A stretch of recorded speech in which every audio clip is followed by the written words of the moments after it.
12 ವರ್ಷದ ಹಿಂದೆ ಈ ಹತ್ಯೆ ನಡೆಯುತ್ತೆ. ಇದು ಇವನ ಮೊದಲನೇ ಕೊಲೆ ಆಗುತ್ತೆ. ಒಂದು ದಿವಸ ಆಗಿರುವುದಿಲ್ಲ, ಇನ್ನು 24 ತಾಸು ಆಗಿರುವುದಿಲ್ಲ, ಶ್ರೀನಿವಾಸ್ ಅವರ ಮರ್ಡರ್ ಮಾಡ್ತಾನೆ. ಅಂದ್ರೆ ಆ ಕೌನ್ಸಿಲರ್ ಫ್ಯಾಮಿಲಿ ಅವರ ಇನ್ನೊಂದು ಹತ್ಯೆನೂ ಮಾಡ್ಬಿಡ್ತಾನೆ. ಆಗ್ಲೇ ಇನ್ನೊಂದು ಮರ್ಡರ್ ಮಾಡ್ತಾನೆ. ಅದು ಯಾರ್ದಂತ ಹೇಳಿದ್ರೆ, ಯಾವತ್ತು ರಾತ್ರಿ ಏನು ಬಾರಲ್ಲಿ ಒಂದು ಗಲಾಟೆ ನಡೆದು ಅಲ್ಲಿ ಇದ್ದಂತ ವ್ಯಕ್ತಿಯ ನಿಗೂಢ ಸಾವು ತಮಿಳುನಾಡಲ್ಲಿ ಆಗ್ಬಿಡುತ್ತೆ. ಅಂದ್ರೆ ಭೀಕರವಾಗಿ ಹತ್ಯೆ ಆಗುತ್ತೆ. ಹತ್ಯೆ ಮಾಡಿದಂತವ್ರು ಬೆರಳಿಂದ ಹಿಡಿದು ಕೈಯನ್ನು ಎಲ್ಲ ಬೇಕಾದಷ್ಟು ಜಾಗದಲ್ಲಿ ಕಡ್ದು ಹಾಕಿ, ಈ ಗ್ಯಾಂಗ್ ಗಳು ಏನ್ ಕೆಲಸ ಮಾಡ್ತಿದ್ವು ಅಂದ್ರೆ ಅವ್ರ ಹತ್ರ ದುಡ್ಡು ವಸೂಲಿ ಮಾಡುದು, ಇಲ್ಲ ಅವ್ರ ಹತ್ರ ಏನಾದ್ರೂ ಸಾಮಾನ್ ಇದ್ರೆ ಕಿತ್ಕೊಳ್ಳುದು, ಅಲ್ಲಿ ಹೋಗೋರು ಬರೋರ್ನ ಈ ಭಾಗದಲ್ಲಿ ರಸ್ತೆಯಲ್ಲಿ ಬಿಡ್ತಾ ಇರ್ಲಿಲ್ಲ. ಮಾನ್ಯ ವೀಕ್ಷಕರೇ, ಅಳಿದು ಉಳಿದವರು ಕಂಡಂತೆ ಸ್ವಾಗತ ಸುಸ್ವಾಗತ. ಯುಗಾದಿ ಎಂದು ಭೀಕರವಾದ ಹತ್ಯೆ ಯಾರ್ದು ಅಂತ ಹೇಳಿದ ಕೂಡಲೇ ರೌಡಿ ಶೀಟರ್ ನೇಪಾಳಿ ಮಂಜು ಹತ್ಯೆ. ಹಾಗಾದ್ರೆ ನಿಮ್ಗೆಲ್ಲ ಅನಿಸ್ಬೋದು, ಏನಪ್ಪಾ ಬೆಂಗಳೂರಿನಲ್ಲಿ ರೌಡಿಸಂ ಮುಗ್ದಿಲ್ವಾ, ರೌಡಿಸಂ ಇನ್ನೂ ನಿರಂತರವಾಗಿ ನಡೀತಾ ಇದೆ ಅಂತ ಹೇಳಿದ್ರೆ, ಇದು ಕಾಲಕ್ರಮೇಣ ಅಂತ ಹೇಳಿದ್ರೆ ಇದು ನಡೀತಾನೇ ಇರುತ್ತೆ. ಆದ್ರೆ ಏನಂತ ಹೇಳಿದ್ರೆ ಏರಿಯಾಗಳ ಬದಲಾವಣೆಗಳ ಆಗ್ತಾ ಇರುತ್ತೆ. ಬೆಂಗಳೂರ ಭೂಗತ ಜಗತ್ತಿನ ಬೆಂಗಳೂರು ಭೂಗತ ಜಗತ್ತು ಅಂತ ಬಂದ ಕೂಡಲೇ ನಿಮಗೆಲ್ಲ ಗೊತ್ತು, ಇದು ಬೆಂಗಳೂರಿನ ಮಧ್ಯಭಾಗ ಶ್ರೀರಾಮ್ಪುರದಿಂದ ಪ್ರಾರಂಭವಾಗುತ್ತೆ, ಇನ್ನೊಂದು ಕಡೆ ಶಿವಾಜಿನಗರದ ಕಡೆ ಹೋಗುತ್ತೆ. ಅದೇ ರೀತಿನೇ ಮುಂದೆ ಕಾಲಕ್ರಮೇಣ ಇದು ಏರ್ಪೋರ್ಟ್ ರೋಡ್ ರಸ್ತೆಯಲ್ಲಾಗುತ್ತೆ, ಎಲ್ಲಿ ರಿಯಲ್ ಎಸ್ಟೇಟ್ ಭೂಮಿ ಆಗುತ್ತೆ ಆ ಜಾಗದಲ್ಲಿ ರೌಡಿಸಂ ಬೆಳೆಯುತ್ತೆ, ವಿಶೇಷವಾಗಿ ರಿಯಲ್ ಎಸ್ಟೇಟ್. ಇವೆಲ್ಲ ಕಾರಣಗಳು ಈ ರೌಡಿಸಂ ಇರುತ್ತೆ. ಇಲ್ಲಿ ಯಾರು ಬದುಕುಳಿತಾನೆ ಅವನು ಬದುಕ್ತಾನೆ, ಇಲ್ಲ ಅಂತ ಹೇಳಿದ್ರೆ ರೌಡಿಸಂ ಮಾಡ್ಲಿಕ್ಕೆ ಬಂದಂತವನು ಕೊನೆಗೆ ಇದೇ ರೀತಿನೇ ಹತ್ಯೆ ಆಗ್ತಾನೆ. ಈಗ ಯಾವ ರೀತಿ ನಾನೇನ್ ಹೇಳಿದೆ, ಈ ಭಾಗದಲ್ಲೆಲ್ಲ ರೌಡಿಸಂ ಇತ್ತು, ಆ ರೌಡಿಸಂ ಈಗ ಎಲ್ಲಿದೆ ಅಂತ ಹೇಳಿದ್ರೆ ಇದು ತುಂಬಾ ನಿಗೂಢ, ಸುಮಾರು ಜನರಿಗೆ ಗೊತ್ತಿರುವುದಿಲ್ಲ. ಈ ರೌಡಿಸಂ ಈಗ ಹೋಗಿರುವಂತದ್ದು ಬೆಂಗಳೂರು ಭೂಗತ ಜಗತ್ತು. ಏನು ಬೆಂಗಳೂರಿನ ಎಲೆಕ್ಟ್ರಾನಿಕ್ ಸಿಟಿ ಇದೆ, ಇನ್ನೊಂದು ಕಡೆ ದೊಮ್ಮಸಂದ್ರ ಇದೆ. ಅಂದ್ರೆ ದೊಮ್ಮಸಂದ್ರ, ಜಿಗಣಿ ಇವೆಲ್ಲ ಭಾಗ, ಹೆಬ್ಬುಗೋಡಿ ಇವೆಲ್ಲ ದೊಡ್ಡ ಇಂಡಸ್ಟ್ರಿಯಲ್ ಎಸ್ಟೇಟು. ಆದ್ರೆ ಸ್ವಲ್ಪ ಅದ್ರ ದಾಟಿ ಸ್ವಲ್ಪ ನಾವು ಹಿಂದೆ ಬಂದ್ಬಿಟ್ರೆ ಅಂದ್ರೆ ಹೊಸೂರು ರೋಡಲ್ಲಿ ಎಲೆಕ್ಟ್ರಾನಿಕ್ ಸಿಟಿ ಒಂದು ಕಡೆ ಬರುತ್ತೆ.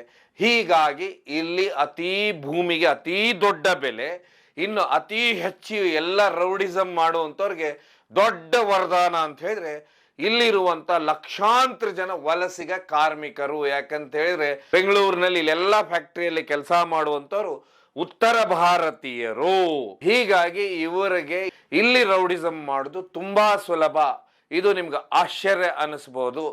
ಯಾರು ಈ ಮಂಜಾ, ನೇಪಾಳಿ ಮಂಜಾ ನಾವು ನೋಡ್ತಾ ಹೋದ್ರೆ ನೇಪಾಳದವನ ಅಂತ ಹೇಳಿ ನಿಮಗೆ ಬರ್ಬೋದು. ನೇಪಾಳದ ವ್ಯಕ್ತಿ ಅಲ್ಲ, ಮಂಜುನಾಥ್ ಅಲಿಯಾಸ್ ನೇಪಾಳಿ ಮಂಜು. ಈ ವ್ಯಕ್ತಿಯ ಹತ್ಯೆ ಯುಗಾದಿ ದಿವಸ ರಾತ್ರಿ ಭೀಕರವಾಗಿ ಹತ್ಯೆ ಆಗುತ್ತೆ. ಹತ್ಯೆ ಮಾಡಿದಂತವ್ರು ಬೆರಳಿಂದ ಹಿಡಿದು ಕೈಯನ್ನು ಎಲ್ಲ ಬೇಕಾದಷ್ಟು ಜಾಗದಲ್ಲಿ ಕಡ್ದು ಹಾಕಿ. ಹಾಗಾದ್ರೆ ಈ ಹತ್ಯೆ ಯಾಕೆ ನಡೆಯುತ್ತೆ, ಏನ್ ಮಾಡ್ತಾ ಇದ್ದ ನೇಪಾಳಿ ಮಂಜು ಅಂತ ಹೇಳಿದ್ರೆ, ಈ ನೇಪಾಳಿ ಮಂಜು ಯಾರು, ಮೂಲತಃ ಎಲ್ಲಿಯವನು ಅಂತ ನೋಡ್ತಾ ಹೋದ್ರೆ ಈ ನೇಪಾಳಿ ಮಂಜು ಅವರ ಕುಟುಂಬನೂ ಕುಣಿಗಲ್ದಿಂದ ಕಾಮಾಕ್ಷಿ ಪಾಳ್ಯಕ್ಕೆ ಬರುತ್ತೆ. ಅಂದ್ರೆ ಕಾಮಾಕ್ಷಿ ಪಾಳ್ಯದಲ್ಲಿ 20-25 ವರ್ಷದ ಹಿಂದೆನೆ ಇವರು ಬಂದು ಇಲ್ಲಿ ಜೀವನವನ್ನು, ತಮ್ಮ ಕೆಲಸವನ್ನು ಪ್ರಾರಂಭ ಮಾಡ್ತಾರೆ. ಯಾಕೆಂದ್ರೆ ಬೆಂಗಳೂರಿಗೆ ಬರಬೇಕು, ಕೆಲಸ ಮಾಡಬೇಕು, ಜೀವನ ನಡೆಸಬೇಕು, ಮಕ್ಕಳಿಗೆ ಒಳ್ಳೆ ಎಜುಕೇಶನ್ ಕೊಡಬೇಕು ಅನ್ನುವಂಥದ್ದು ಎಲ್ಲಾರ್ದು ಇರುತ್ತೆ. ಅದೇ ರೀತಿನೇ ಈ ಕುಟುಂಬ ಒಂದು 20-30 ವರ್ಷದ ಹಿಂದೆ ಬರುತ್ತೆ. ಆಗ ನೇಪಾಳಿ ಮಂಜು ಅನ್ನೋ ಹುಡುಗ ತುಂಬಾ ಚಿಕ್ಕವನು. ಇದಾದ ಮೇಲೆ ಕಾಲಕ್ರಮೇಣ ಹೊಸ ರೋಡಲ್ಲಿ ವಾಸ ಇರ್ತಾರೆ. ಹೀಗಾಗಿ ಈ ವ್ಯಕ್ತಿ ಹೊಸ ರೋಡಿಗೆ ಬರ್ತಾನೆ. ಹೊಸ ರೋಡಿಗೆ ಬಂದ ಕೂಡ್ಲೇನೆ ಇಲ್ಲಿ ಅಂತ ಹೇಳಿದ್ರೆ ಹೊಸ ರೋಡ್ ಹತ್ರ ಅಕ್ಕಪಕ್ಕ ನಿಮಗೆ ಬರುವಂತದ್ದು ಒಂದು ಭಾಗದಲ್ಲಿ ಹೆಬ್ಬಗೋಡಿ ಬರುತ್ತೆ, ಇನ್ನೊಂದು ಕಡೆ ದೊಡ್ಡ ತೋಗೂರು ಬರುತ್ತೆ, ಇನ್ನೊಂದು ಕಡೆ ಚಿಕ್ಕ ತೋಗೂರು ಬರುತ್ತೆ, ವೀರಸಂದ್ರ ಬರುತ್ತೆ.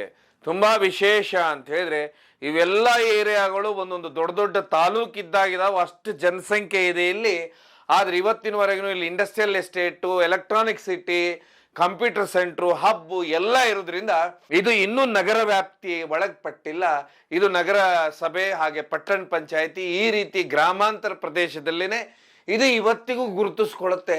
ಆದ್ರೆ ಇಲ್ಲಿ ಸಾವಿರಾರು ಕೋಟಿ ವ್ಯವಹಾರ ಇಲ್ಲೇ ನಡೆಯುವಂತ. ಹೀಗಾಗಿ ಇಲ್ಲಿ ಕೆಲಸಕ್ಕೆ ಬರಬೇಕಾದ್ರೆ ಅತಿ ಹೆಚ್ಚು ಬೇರೆ ರಾಜ್ಯದ ಅಂದ್ರೆ ಕೂಲಿ ಕಾರ್ಮಿಕರು ಎಲ್ಲ ಉತ್ತರ ಭಾರತೀಯರು ಇದೇ ಭಾಗದಲ್ಲಿ. ಇಲ್ಲಿ ಬರುವಂತದ್ದೇ ವೀರಸಂದ್ರದ ಹತ್ರ ಬರುವಂತಹದ್ದು ಇಂದಿರಾ ಕಾಲನಿ. ಈ ಇಂದಿರಾ ಕಾಲನಿಯಲ್ಲಿ ಸುಮಾರು ಅಂತ ಹೇಳಿದ್ರೆ ಬೇರೆ ಬೇರೆ ಹೊರ ರಾಜ್ಯದವರು ಇರ್ತಾರೆ.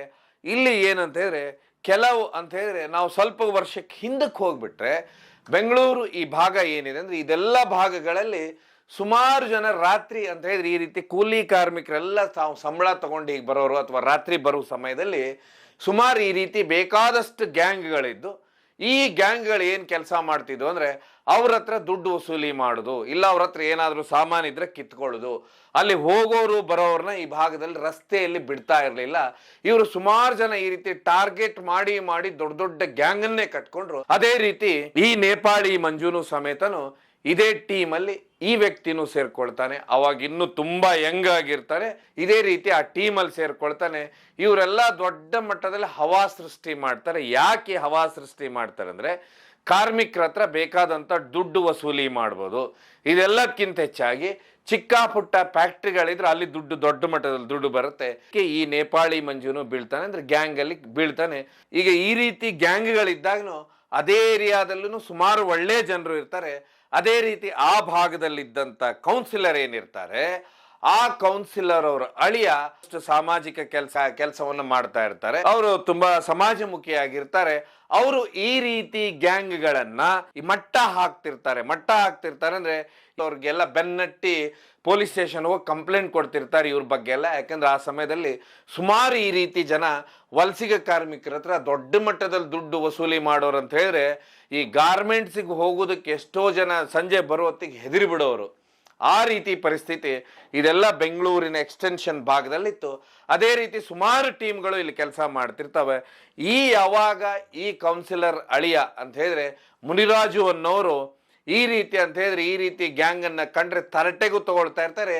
ಈ ಮಂಜು ಆ್ಯಂಡ್ ಟೀಮ್ಗೆ ಒಂದು ದಿವಸ ಈ ರೀತಿ ಮಾಡಿದ್ದಕ್ಕೆ ಸರಿಯಾಗಿ ಬಾರಿಸಿರ್ತಾರೆ. ಅಂದ್ರೆ ಈ ರೀತಿ ನೀವು ಮಾಡಬಾರ್ದು, ಪಾಪ ಅವ್ರು ಬೇರೆ ಬೇರೆ ಕೂಲಿ ಕಾರ್ಮಿಕರಷ್ಟೇನೆ, ಅವರಿಂದ ಯಾರು ದುಡ್ಡನ್ನ ವಸೂಲು ಮಾಡಬಾರ್ದು ಅಂತ. ಈ ಸೇಡನ್ನ ಏನು ನೇಪಾಳಿ ಮಂಜ ಇಟ್ಕೊಂಡಿರ್ತಾನೆ, ಈ ವ್ಯಕ್ತಿ ಏನ್ ಮಾಡ್ಬಿಡ್ತಾನೆ ಅಂದ್ರೆ ಅವರು ಒಂದು ದಿವಸ ಅಂದ್ರೆ ಏನಲ್ಲಿ ಗೊಲ್ಲಳ್ಳಿ ಇದೆ, ಈ ಗೊಲ್ಲಳ್ಳಿ ವೀರಸಂದ್ರದ ಅಕ್ಕಪಕ್ಕದಲ್ಲಿ ದೇವಸ್ಥಾನ ಅಂದ್ರೆ ಅಲ್ಲೆಲ್ಲ ಸುಮಾರು ಅವ್ರ ಮನೆ ದೇವರು ಈ ರೀತಿ ದೇವಸ್ಥಾನಗಳಿರ್ತವೆ. ಅಲ್ಲಿ ಅನ್ನ ಸಂತರ್ಪಣೆಯನ್ನ ಮಾಡ್ತಿರ್ತಾರೆ. ಈ ಅನ್ನ ಸಂತರ್ಪಣೆ ನಡೆಯೋ ಸಮಯ ದಿವಸನೇ ಹತ್ಯೆ ಮಾಡ್ತಾನೆ. ಅದು ಇವನ ಮೊದಲನೇ ಹತ್ಯೆ ಆಗಿರುತ್ತೆ. 12 ವರ್ಷದ ಹಿಂದೆ ಈ ಹತ್ಯೆ ನಡೆಯುತ್ತೆ. ಇದು ಇವನ ಮೊದಲನೇ ಕೊಲೆ ಆಗುತ್ತೆ. ಕೊಲೆ ಆದ ನಂತರ ಇವನೇನ್ ಮಾಡ್ಬಿಡ್ತಾನೆ ಅಂದ್ರೆ ಪೊಲೀಸರು, ಹೆಬ್ಗೋಡಿ ಪೊಲೀಸರು ಈ ವ್ಯಕ್ತಿಯನ್ನ ಅರೆಸ್ಟ್ ಮಾಡ್ತಾರೆ. ಅರೆಸ್ಟ್ ಮಾಡಿ ಜೈಲಿಗೆ ಕಳಿಸ್ತಾರೆ. ಜೈಲಿಗೆ ಹೋದ ಮೇಲಂತೂ ನಿಮಗೆ ಗೊತ್ತು ಯಾವ ರೀತಿ ಇರುತ್ತೆ ಅಂತ ಹೇಳಿ. ಮತ್ತೆ ಇವ್ರದಂದ್ರೆ ಜೈಲಿಗೆ ಹೋದ ನಂತರ ಇನ್ನೂ ಕಲಿಕೆ ಜಾಸ್ತಿ ಆಗ್ತವೆ. ಯಾಕಂತ ಹೇಳಿದ್ರೆ ಒಂದೇ ರೀತಿಯ ವ್ಯಕ್ತಿಗಳು ಒಂದೇ ಕಡೆ ಸೇರೋದ್ರಿಂದ ಅವರು ಬೇಕಾದಷ್ಟು ಐಡಿಯಾ ಕೊಡ್ತಿರ್ತಾರೆ. ಅದೇ ರೀತಿ ಯಾವ ಕೇಸಲ್ಲಿ ಬಂದಿದ್ಯಾ, ಏನ್ ಬಂದಿದ್ಯಾ ಅಂತ ಕೇಳ್ತಿರ್ತಾರೆ. ಆಗ ಅವನು ಹೇಳ್ತಾನೆ ಈ ರೀತಿ ಅಂದ್ಕೊಳ್ಳೇನೆ, ಹಾಗಾದ್ರೆ ಯಾರಾದ್ರೂ ಐ ವಿಟ್ನೆಸ್ ಇದಾರಾ ಅಂತೂ ಕೇಳಿರ್ತಾರೆ. ಹೀಗಾಗಿ ಐ ವಿಟ್ನೆಸ್ ಅಂದ ಕೂಡಲೇನೆ ಮುನಿರಾಜು ಅನ್ನೋರ್ಗೆ ಏನ್ ಹತ್ಯೆ ಮಾಡಿರ್ತಾನೆ ಅವರ ಮಾವ ಶ್ರೀನಿವಾಸ್ ಅವರು ಈ ಕೇಸಿನಲ್ಲಿ ಐ ವಿಟ್ನೆಸ್ ಆಗಿರ್ತಾರೆ. ಅಂದ್ರೆ ಐ ವಿಟ್ನೆಸ್ ಬೇರೆ ಬೇರೆ ಇರ್ತಾರೆ, ಅವ್ರನ್ನೆಲ್ಲ ಇವ್ರು ಹೆದರ್ಸ್ಕೋಬಹುದು. ಆದ್ರೆ ಯಾವತ್ತು ಸಂಬಂಧಿಗಳು ಹತ್ತಿರದವರಾಗಿರ್ತಾರೆ ಅವ್ರು ಐ ವಿಟ್ನೆಸ್ ಆಗಿ ಪ್ರಾಪರ್ ಆಗಿ ನಿಲ್ತಾರಂತ ಇವ್ರಿಗೆ ಯಾವಾಗೂ ಗೊತ್ತಿರುತ್ತೆ. ಸೊ 1 ವರ್ಷದ ನಂತರ ಜೈಲಿನಿಂದ ಜಾಮೀನಾಗಿ ಹೊರಗೆ ಬಂದು 1 ದಿವಸ ಆಗಿರುವುದಿಲ್ಲ, ಇನ್ನು 24 ತಾಸು ಆಗಿರುವುದಿಲ್ಲ, ಆಗ್ಲೇ ಇನ್ನೊಂದು ಮರ್ಡರ್ ಮಾಡ್ತಾನೆ. ಅದು ಯಾರ್ದಂತ ಹೇಳಿದ್ರೆ ಶ್ರೀನಿವಾಸ್ ಅವರ ಮರ್ಡರ್ ಮಾಡ್ತಾನೆ. ಅಂದ್ರೆ ಆ ಕೌನ್ಸಿಲರ್ ಫ್ಯಾಮಿಲಿ ಅವರ ಇನ್ನೊಂದು ಹತ್ಯೆನೂ ಮಾಡಿಬಿಡ್ತಾನೆ. ಯಾವಾಗ ಹತ್ಯೆ ಮಾಡಿ ಇವನು ಮತ್ತೆ ಜೈಲಿಗೆ ಹೋಗ್ತಾನೆ. ಜೈಲಿಗೆ ಹೋಗಿ ಮತ್ತೆ 1 ವರ್ಷ ಅಂತ ಹೇಳಿದ್ರೆ ಇಲ್ಲಿ ಏನಾಗುತ್ತೆ ಅಂದ್ರೆ ಈ ರೀತಿ ರೌಡಿಸಮ್ ಹತ್ಯೆಗಳಲ್ಲಿ ಸುಮಾರು ಐ ವಿಟ್ನೆಸ್ಗಳು ಅಥವಾ ಇನ್ನೊಬ್ರು ಯಾರೋ ಮುಂದೆ ಬರೋದಿಲ್ಲ. ಈ ರೀತಿ ಇವ್ರಿಗೆ ಏನಂದ್ರೆ ಜಾಮೀನಿಗೆ ತುಂಬಾ ಸರಳ ಆಗ್ಬಿಡುತ್ತೆ. ಆಮೇಲೆ ಈ ರೀತಿ ಯಾವಾಗ ಹತ್ಯೆಗಳನ್ನ ಮಾಡಿ ಸ್ವಲ್ಪ ಹೆಸರನ್ನ ಮಾಡ್ತಾರೆ, ಆಗ ಏನಾಗುತ್ತೆ ಅಂತ ಹೇಳಿದ್ರೆ ಈ ರಿಯಲ್ ಎಸ್ಟೇಟು ಈ ಭಾಗದಲ್ಲಿ ಈ ರೀತಿ ಎಲ್ಲ ಕೆಲಸ ಮಾಡುವಂಥವ್ರಿಗೂ ಇಂಥ ವ್ಯಕ್ತಿಗಳು ಬೇಕಾಗ್ತಾರೆ. ಹೀಗಾಗಿ ಈ ರೀತಿ ವ್ಯಕ್ತಿಗಳ ಜಾಮೀನು ಮಾಡಿಸ್ತಾರೆ.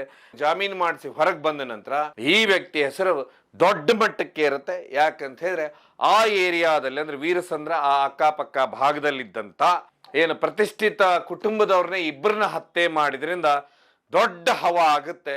ಹವಾ ಎಲ್ಲಿವರೆಗೆ ಹೋಗ್ಬಿಡುತ್ತಂದ್ರೆ ಈ ವ್ಯಕ್ತಿ ರಿಯಲ್ ಎಸ್ಟೇಟ್ಗೂ ಕೈ ಹಾಕ್ತಾನೆ. ರಿಯಲ್ ಎಸ್ಟೇಟ್ ವ್ಯಕ್ತಿಗಳು ಈ ವ್ಯಕ್ತಿಯನ್ನು ಉಪಯೋಗಿಸ್ಕೊಳ್ತಾರೆ.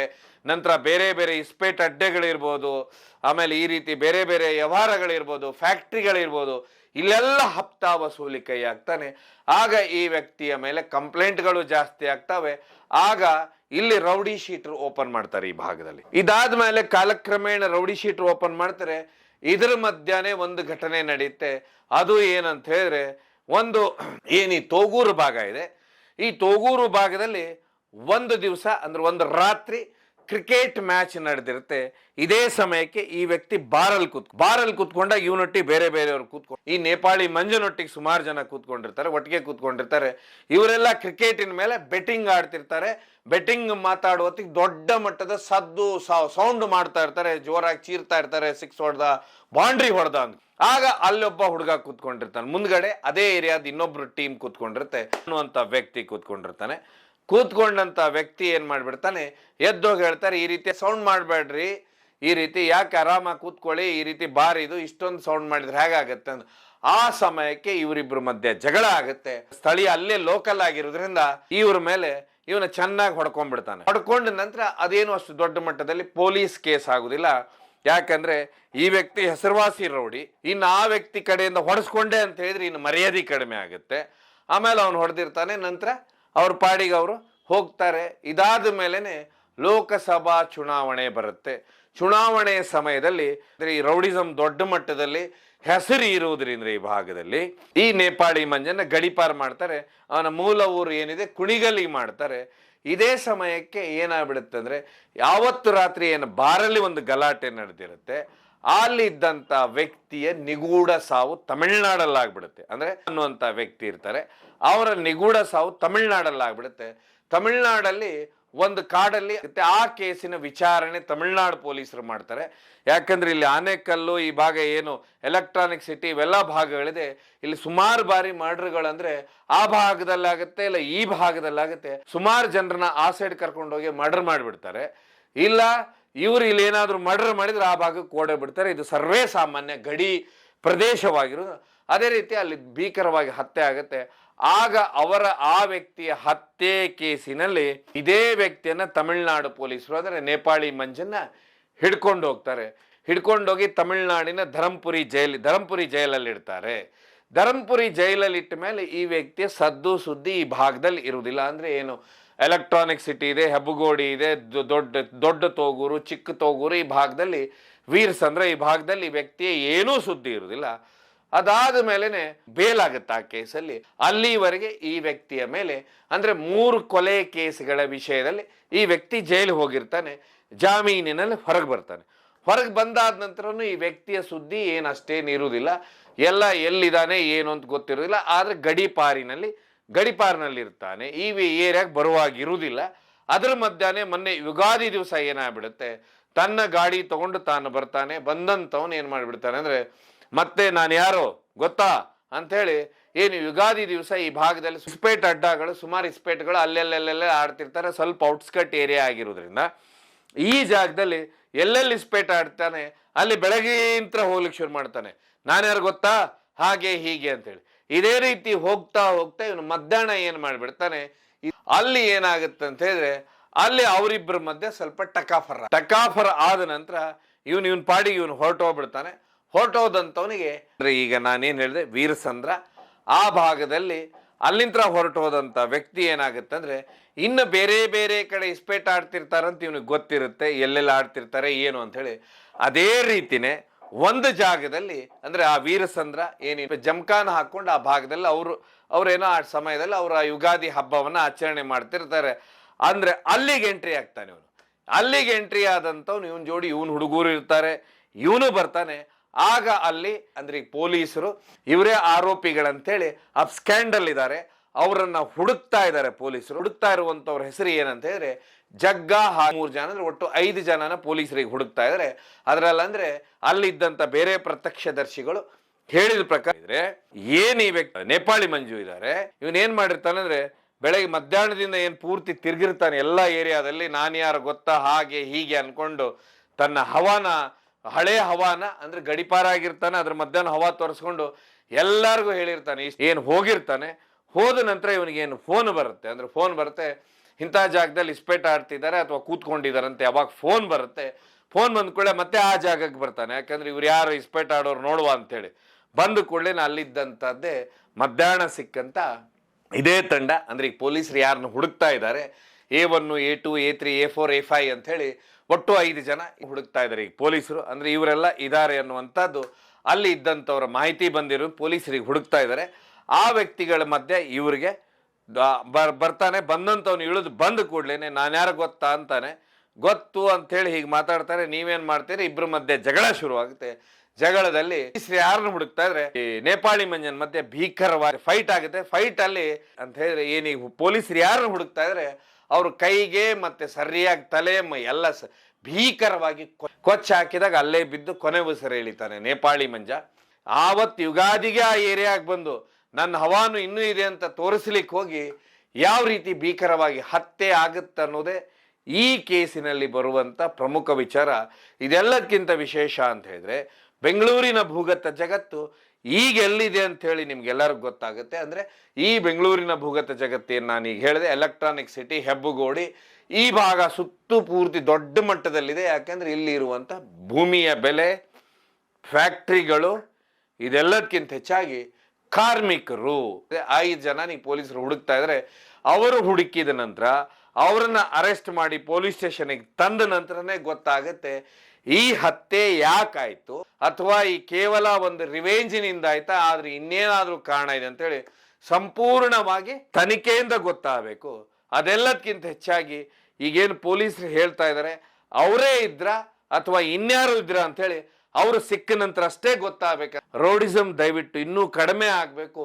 ಪೊಲೀಸರು ಇದ್ರ ಮೇಲೆ ವಿಶೇಷವಾದ ಕ್ರಮವನ್ನು ತಗೊಳ್ಬೇಕು. ಈ ಭಾಗದಲ್ಲಿ ಈ ಭಾಗ ಏನಿದೆ ಮುಂದೊಂದು ದಿವಸ ರೌಡಿಸಮ್ನ ಏರಿಯಾ ಆಗಬಾರ್ದು. ಈ ಕೇಸಿನಲ್ಲಿ ಯಾರು ಆರೋಪಿಗಳಂತೇಳಿ ಈಗ ಪ್ರೈಮರಿಯಲ್ಲಿ ಇವರೆಲ್ಲ ಇದಾರನ್ನುವಂತ ಹೆಸರುಗಳಿದೆ ನೋಡುವ. ಆಮೇಲೆ ಹತ್ಯೆ ಯಾಕಾಯ್ತಂತೂ ಗೊತ್ತಿಲ್ಲ. ಇದೇ ಕಾರಣಕ್ಕ ಅಥವಾ ಇನ್ನೇನಾದ್ರೂ ಹಳೆ ಸೇಡಿತ್ತ, ನಿಜವಾದ ಆರೋಪಿಗಳಂತ ಯಾರು ಗೊತ್ತಾಗಬೇಕು. ಪೊಲೀಸ್ ತನಿಖೆಯಿಂದ ಗೊತ್ತಾಗುತ್ತೆ ಅಂತ ಹೇಳ್ತಾ ಈ ಕಾರ್ಯಕ್ರಮನ ಮುಗಿಸ್ತೇನೆ. ಕಾರ್ಯಕ್ರಮ ನೋಡಿದ್ದಕ್ಕೆ ಧನ್ಯವಾದ. ಇದು ಕೇವಲ ಜನಜಾಗೃತಿಗೋಸ್ಕರ ಮಾತ್ರ.